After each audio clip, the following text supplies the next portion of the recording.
معافی مانگی ہے کہ ہماری خبر جھوٹی تھی اور ہمیں کوئی ثبوت نہیں مل سکا.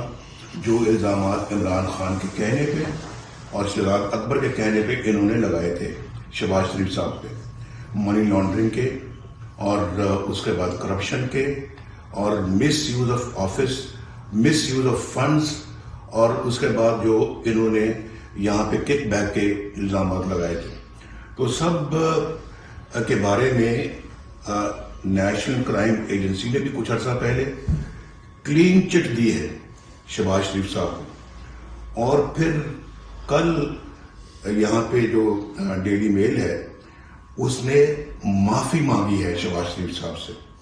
اب یہاں پر یہ برطانیہ ہے، یہاں پر PMLN کی حکومت تو نہیں ہے، یہاں پر PTI کی حکومت تو نہیں ہے، یہ کسی اور پاکستانی سیاسی پارٹی کی حکومت نہیں ہے. ایک ملک آزاد ملک ہے اور عوام کی حکمرانی ہے، ڈیموکریسی ہے.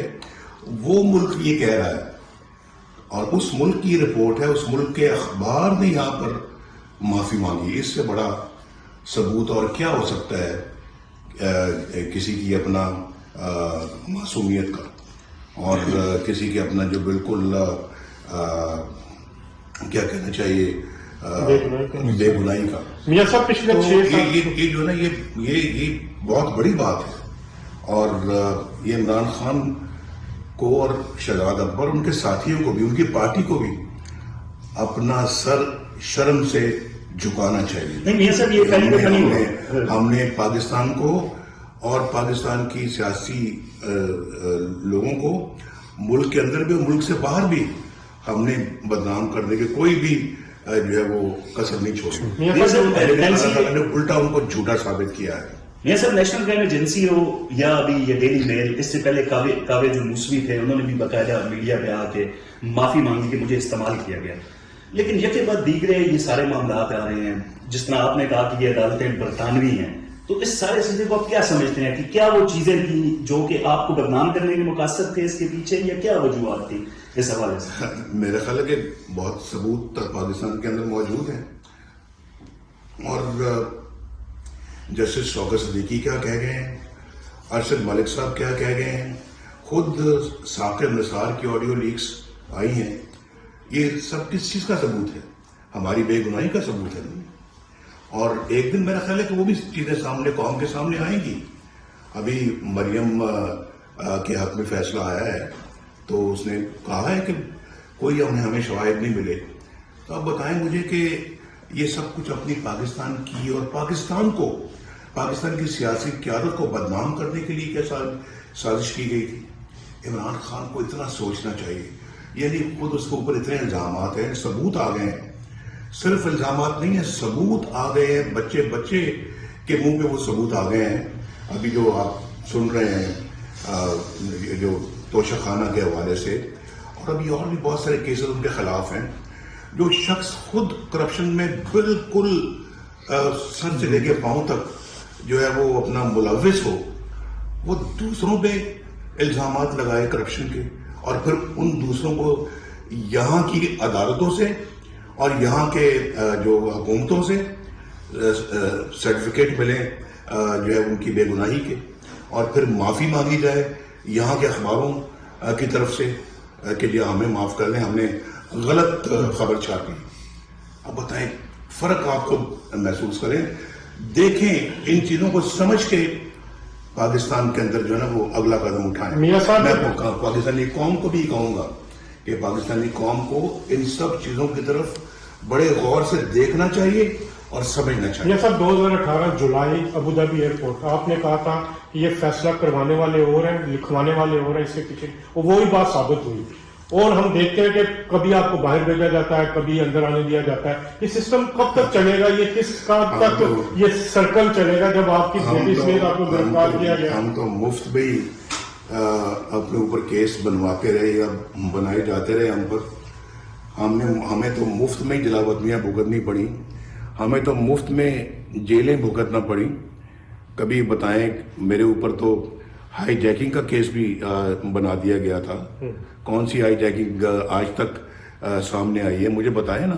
پاکستانی قوم بھی مجھے بتائے کہ انہوں نے کوئی پوچھا کبھی کسی نے کہ جی یہ جو ہے یہ کیوں ہائی جیکنگ کا جھوٹا کیس نواز شریف پہ بنایا گیا تھا.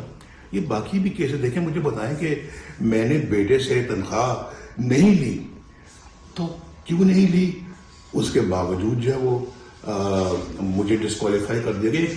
ملک کا وزیر اعظم, 24 کروڑ عوام کا وزیر اعظم, اس کو صرف ایک یعنی کہ 10,000 ماہانہ جو ریال جو ہیں اس کی اپنا تنخواہ اگر وہ نہیں لی گئی تو اس کے نتیجے میں اس کو ڈسکوالیفائی کر دیا ہے. اور پاکستان کا آج یہ اثر کر دیا جو آپ اور میں دیکھ رہے ہیں کہ غریب آدمی کی مت ماری گئی ہے, بیچارہ اپنی روزی اپنا نہیں کما سکتا, نہ اپنے بال بچوں کا پیٹ پال سکتا ہے. وہ زمانہ تھا 2017 جب پاکستان بالکل تیزی سے بلندی کی طرف جا رہا تھا. اس وقت آپ دیکھیں کیا تھی قیمتیں روزمرہ کے اشیاء کی, آٹا دال کی قیمتیں کیا تھی, بجلی کتنی سستی تھی, بلکہ بجلی آ رہی تھی. ہم وہ ہیں جو بجلی کی جس قلت کو پورا کیا, ہم وہ ہیں جنہوں نے پاکستان کی معیشت کو اللہ کے فضل و کرم سے دن دگنی رات چوگنی ترقی دی. ہم وہ ہیں جنہوں نے پاکستان کے اندر موٹر ویز بنائی. ہم وہ ہیں جنہوں نے پاکستان کے اندر بجلی کے کارخانے لگائے چند مہینوں میں, اور ساری کمی بجلی کی قلت اور لوڈ شیڈنگ کو مہینوں میں 3 سال کے اندر ختم کر دیا. ہم وہ جس نے پاکستان کو ایٹمی قوت بنایا. ہر فرنٹ پہ, ہر شعبے میں ہماری خدمات پاکستانی قوم کے سامنے. اب بھی نہ کوئی سمجھے تو پھر کیسے سمجھایا جائے. یہ جو مجھے بتائیں, یہ جو عمران خان جو آئے ہیں, انہوں نے ایک منصوبے کا نام بتائیں جس کی بنیاد انہوں نے رکھی ہو اور یہ فخر سے کہہ سکیں ہم نے یہ منصوبہ شروع کیا تھا اور پایا تکمیل تک پہنچایا.